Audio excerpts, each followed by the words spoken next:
O que é a teoria dos jogos, Rafael? A teoria dos jogos foi criada por um carinha muito famoso chamado John Nash. Pouquinho famoso. Eu não lembro exatamente em que ano ele desenvolveu essa ideia, mas a teoria dos jogos vai falar sobre escassez, vai falar sobre a concepção que para alguém ganhar, outro tem que perder, para fazer toda essa construção de...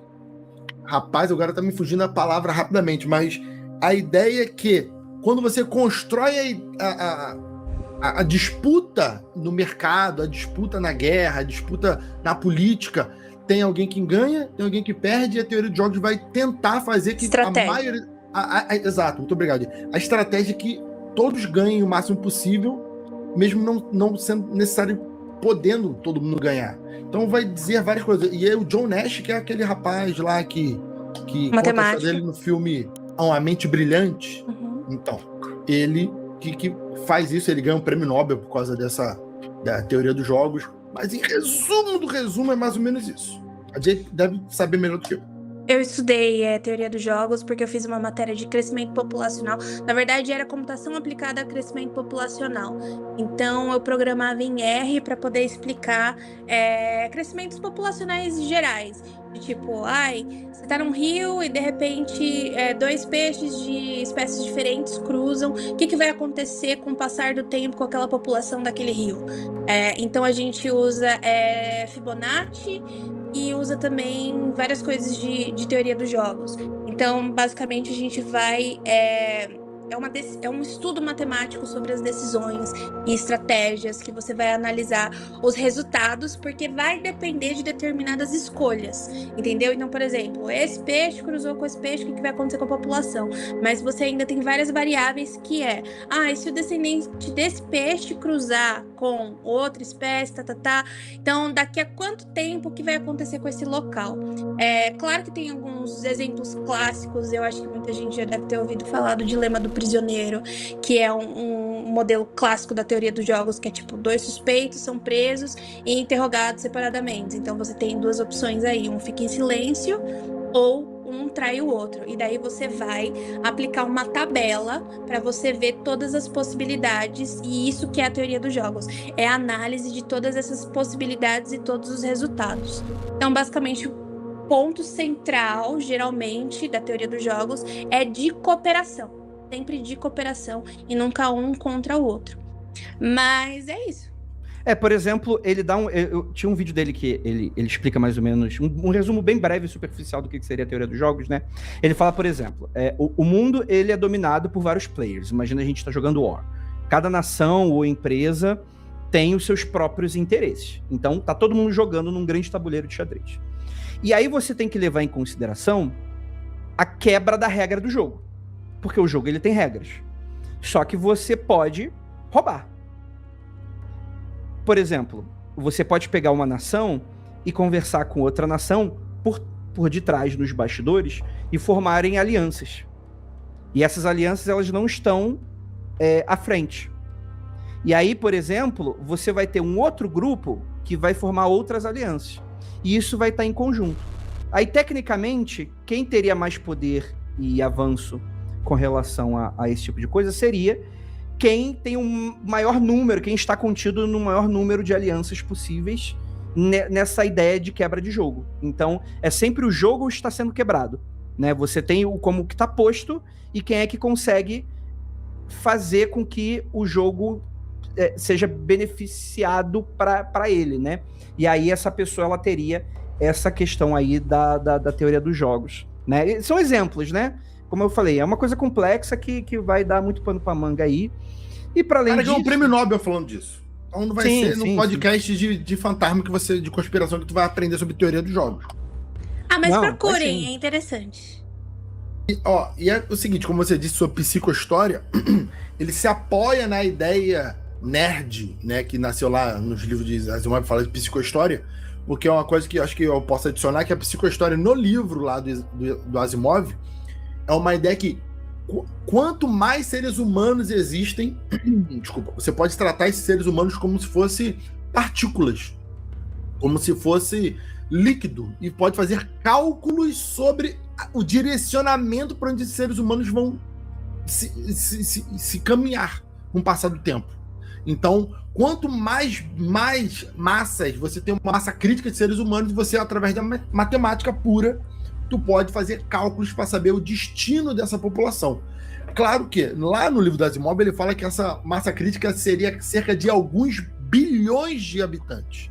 Alguns muitos bilhões de habitantes. Só um planeta lá no Asimov tem 40 bilhões de habitantes. Então, assim, ele está falando de trilhões de habitantes, então, né, é um negócio muito gigantesco.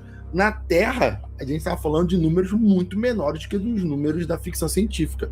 Mas ele usa esse exemplo para dizer o seguinte: se você conhece bem a escatologia religiosa daquela civilização, se você conhece a origem cultural, se você sabe as margens de quem está pensando aquilo ali, as ideias principalmente de quem está pensando, você pode fazer uma mensuração de onde as coisas vão, para que lado as coisas vão caminhar. E com base nisso, ele vai dando as aulas dele lá no segundo ano, no segundo grau, né, no ensino médio, de uma escola de elite em alguma cidade na China, se eu não me engano, tá? Que eu esqueci agora o nome.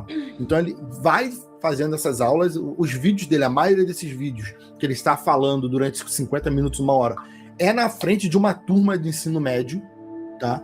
Então isso também eu acho bem curioso, né? Ele grava aquelas aulas, ele posta na internet essas aulas. E aí vai dando todas essas teorias que a gente vai discutindo aos poucos. Essa informação eu não tinha. Ele tá dando aula pra criança? Adolescente. Ele sempre deu aula pra adolescente, ele não é professor universitário, Andrei. Aquilo ali não é ele na frente da câmera. Aquilo ali é Mas ele eu achei na que frente fosse da um sala. cursinho, sei lá, eu pensei que fosse outra parada. Não. É uma escola bilíngue na China que ensina coisas sobre o Ocidente, porque a ideia, essas crianças dessa elite têm uma escola, deve ser uma escola caríssima, assim. E eles têm aulas porque esses estudantes vão morar em algum país fora da China, entendeu? Algum outro país, no Ocidente, principalmente. Então eles precisam aprender história, aprender um monte de coisa que existe no Ocidente e não existe nos países asiáticos. Sim. E eu acho que vale a pena puxar já disso agora, falando do Asimov, que essa ideia que ele traz da psicohistória, ele traz um conceito muito importante a partir disso, que é colapsos são lentos. E aí que a gente chega no onde a gente está hoje. Então, Ao contrário, no Asimov.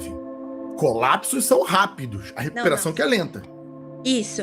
Mas as civilizações, elas não caem de repente. Tem um declínio gradual.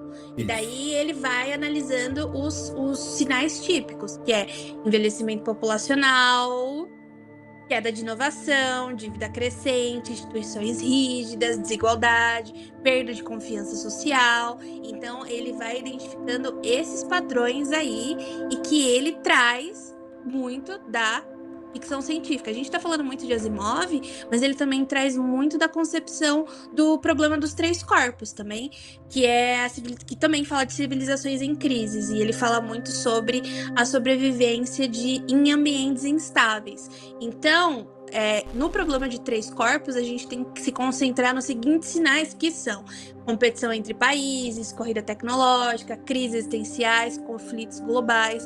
Então, ele está trazendo uma mistureba aí da ficção científica, que eu acho que não é tão mistureba assim, que esse pessoal... É pertinente, no mínimo, né? Extremamente pertinente, e que ele está chamando a atenção, de fato. O problema é que desembesta pra doideira. Muitas vezes, para os estudantes, quando eu estou falando de crise, seja crise de Roma, seja crise do século XIX, seja a crise que você quiser, eu pergunto para o estudante o seguinte: você sabe o que significa a palavra crise? Alguém sabe me explicar? A maioria das pessoas não sabe explicar o que significa a palavra crise. É complicado. Né? E aí eu falo o seguinte: bom, de forma simples, crise é um conjunto de problemas. Ninguém entra em crise por um único pequeno problema. Geralmente a crise é um conjunto de um montão de problemas. Um monte. Não, então, mas você tem um monte de problemas e aí quando acontece um negócio pequenininho, você estoura. É esse que é o lance, entendeu? Nós temos uma definição recente do que se chama síndrome do burnout. Ah, mas eu estou em crise. Por quê? Ah, crise financeira por causa do petróleo. Não. Tu não tá em crise por causa de um item. Tá em crise porque a inflação e puxa, não sei o quê. Ah, a crise do Golfo aconteceu por quê? Ah, porque nunca é por causa de uma coisa só. Né? São vários pequenos problemas médios, alguns problemas maiores, e vai desembocar numa crise. Então, quando ele está falando sobre essas análises, ele vai fazendo análise, gente, lá da Segunda Guerra Mundial. lá da criação da ONU. Ele vai fazendo análises históricas sobre o assunto e aí ele começa a derramar. Eu acho que o vídeo mais conspiratório dele que eu vi recentemente foi quando ele tá falando sobre escatologia, sobre as religiões desses países, sobre a cultura persa, a cultura israelense, né, dos judeus, a cultura dos Estados Unidos, a cultura russa, né? E ele fala, e ele diz que ignora a China porque a China não tá nesse tabuleiro. E aí muita gente fala, muito conveniente, né? Ah, que interessante a sua Mas análise. aí tem alguém perguntar, mas tu não fala que a China tá no tabuleiro? Ele fala, eu também não falo do Brasil. O Brasil não tá nesse tabuleiro. A gente tá falando sobre aí ele vai desembocar que ele tá falando sobre os poderes que estão exercendo no Oriente Médio. Não, até o momento, tudo que a gente tá falando aqui não é a parte problemática, eu acho que da coisa toda. Não. Porque existe esse trabalho. Futurologia é uma profissão que existe, né? A maneira como você chega, né, você vai apresentar uma tese, uma teoria, e você vai comprovando através de análise. Isso não é uma parada que é, vamos dizer assim, picaretagem por si só. Claro que se uma pessoa erra todas as análises, tipo a maioria dos economistas, a astrologia acerta mais que eles. 95% das análises econômicas. Tipo economia, que é uma Tarólogos também. pseudociência. Tarólogos. Caraca, Aí não. vê aí previsão Aí da não. Magicando 2025. Olha como todo mundo. Eu já falei pra vocês, se eu acertar do Neymar, eu quero um troféu tarólogo. Ele vai. Mas tu vai tirou quebrar tarô, o maluco? dedo. Hã? Mas tu não tirou tarô, maluco? O Neymar eu tirei. Ah, tá bom. Mano, que conversa de maluco. É que, Andrei, eu estudei as cartas. E aí eu me acho um cara inteligente com uma interpretação muito, Acurada. muito, eu ia dizer muito imaginativa, não curada. Bater uma salva de palma aqui pro profissional.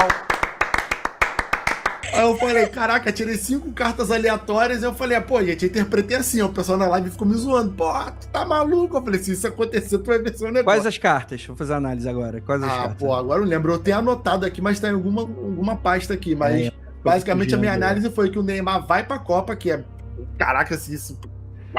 tiroteio. E vagabundo tá lá. Será que Carlo Ancelotti vai convocar o Neymar? E o Neymar não consegue andar em linha reta. E não só vai, como ele vai ser importante em pelo menos 2 jogos. Vai ser importante no sentido assim, vai meter um gol ou vai dar o passe decisivo. Aham, Cláudia, senta lá. Aí o pessoal falou, pô, você tá maluco, Jacano? Eu falei assim, não sou eu. Se você quiser aprender a tirar tarô, aí é comigo. Aí você faz o meu curso e aí é show de bola. Mas voltando aqui. Jay, desculpa, você tá caindo. Você tá caindo, Jay. É seriedade, pessoal. Não é palhaçada que não tô falando, não.